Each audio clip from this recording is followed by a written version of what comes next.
웹 콘텐츠 읽기.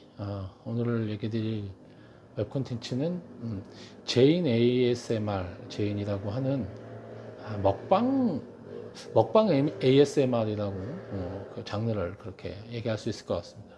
사실 이 채널에 대해서 얘기를 하게 된 거는 2021년, 그러니까 매년 포브스라고 하는 잡지에서 뭐 여러 가지 선정을 하는데, 그 중에 이제 매년 유튜버 순위를 자기들 나름대로의 기준으로, 꼭 구독 수만을 이제 해서 하는 건 아니더라고요. 그런데 매년 이제 뭐 올해 활동이나 그다음에 벌어들이는 수입이나 이런 가지를 따져가지고, 클릭 수, 조회수, 구독자 이런 걸 해서, 이제 가장 이제 영향력 있는 유튜버를 선정을 하는데, 어, 제인 ASMR, 제인이라고 하는 이 채널이 2021년에 1등을 했을 거예요. 예. 그러니까 올해는 이 개양스라고 하는 애니메이션 채널이 1등을 했습니다. 그리고 제인 ASMR 발음이 잘 안 돼. 제인 ASMR 이 채널은 좀 순위가 많이 떨어졌더라고요. 예. 심지어 이 비슷한 컨텐츠를 하는, 지금 이 채널이 구독자가 1600만입니다. 이게 이제 이렇게 1600만이나 구독자가 되는 건 사실은 국내 이런 컨텐츠 소비자뿐 아니라 해외 컨텐츠, 해외 유튜버 사용자들이 굉장히 많이 지금 이 컨텐츠를 보고 있다는 거죠. 이 컨텐츠는 여기 그림을 잠깐 띄워놨지만, 이게 사실 굉장히 시각적으로 아름답다는 느낌이 듭니다. 음식을 이렇게 예쁜, 알록달록한 예쁜 음식을 먹는 그런, 그리고, 여기 먹는 사람은 손하고 입 주위만 나오거든요. 그래서, 굉장히 정제된 느낌의 컨텐츠. 사실 먹방이라고 하는 거가 이제 맛있게 먹는 게 사실 주일 텐데, 이게 굉장히 예쁜 그림을 예쁘게 해서 시각적인 만족을 주는 거겠죠. 그런 이제 먹방이 사람들한테 사랑을 받게 된 거죠. 그래서 이제 1600만이라고 하는 엄청난 구독자를 가지고 있는데, 이거를 거의 비슷하게 이제 조금 늦게 시작해서 비슷하게 벤치마킹해서 이제 성공한 또 채널이 홍유라는 분이 하는 홍유 ASMR 홍유라는 채널이 있습니다.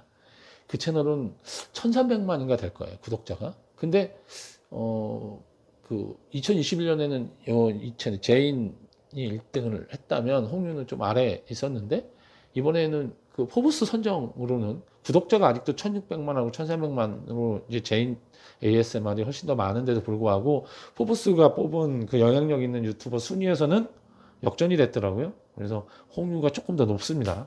근데 홍유가 1등을 한 건 아니고, 1등은 개향스라고 하는 애니메이션 채널인데, 이 애니메이션 채널도 독특하게 먹방 애니메이션 채널이에요. 그러니까 근데 사람이 먹는 게 아니고, 캐릭터가, 애니메이터가 그린 캐릭터가 이제 먹방을 하는 아주 특이한 그런 채널입니다.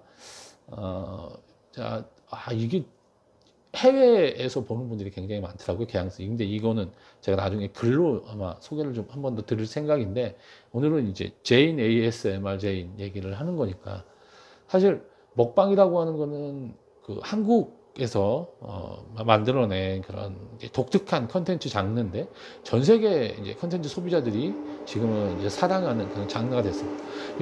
저도 이제 사실 그냥 먹는 거를 방송하는 게 이게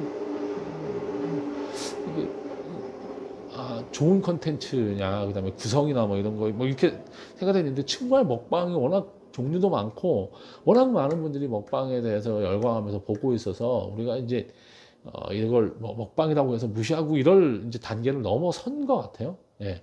하나의 장르로 명확하게 정리가 됐고, 그 다음에 굉장히 다양한 시도들이 여기서 일어나고 있습니다.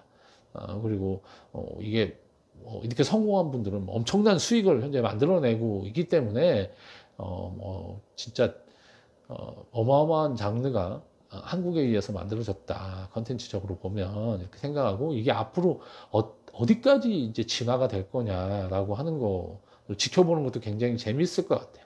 사실 이제 이렇게 먹방은 워낙 인기가 있었지만, 먹방보다 전에 얼마 전까지만 해도 1위를 거의 독점을 했던 것들이 이제 어린이 채널, 그래서 장난감 리뷰라든지 어린이들이 뭐 경험하고 뭐 이런 것들이 굉장히 인기가 있었다가 유튜브에서 정책적으로 어린이들이 뭐 출연하거나 뭔가 하는 거를 그렇게 하는 거에 대한 비판적인 여론이 좀 있었기 때문에 그 알고리즘을 약간 손을 봤는지 이제 어린이 채널 관련된 컨텐츠들이 조금 이제 순위가 아래로 좀 내려와 있습니다. 그렇다고 지금 현재 뭐 소비가 많이 안 되거나 인기가 없거나 그런 건 아닙니다. 아직도 굉장히 인기가 많고 어린이 채널로 해서 큰 돈을 벌고 있는 그런 이제 채널들이 굉장히 많은데 이제 조금 순위가 좀 내려와 있다라는 정도고 지금 먹방이 이제 대세가 됐다는 건데 먹방에 지금은 애니메이션 채널이 굉장히 인기가 있는 그런 상황입니다. 뭐 그리고 굉장히 오락적 틱톡에 많은 팔로워를 가지고 있는 사람들이 유튜브에서도 인기가 있는 그런 상황이 된 것 같아요. 지금 그렇게 포브스에서 발표된 걸 보면 뭐 그런 여러 가지 변화를 저희가 느낄 수 있는데 어쨌든 저도 사실 전에는 이제 먹방에 대해서 그렇게 관심이 높았던 사람은 사실 아니었는데 이 채널을 보면서 굉장히 독특하게 이 먹방이라고 하는 컨텐츠를 만들었구나 라는 생각을 굉장히 많이 했고요.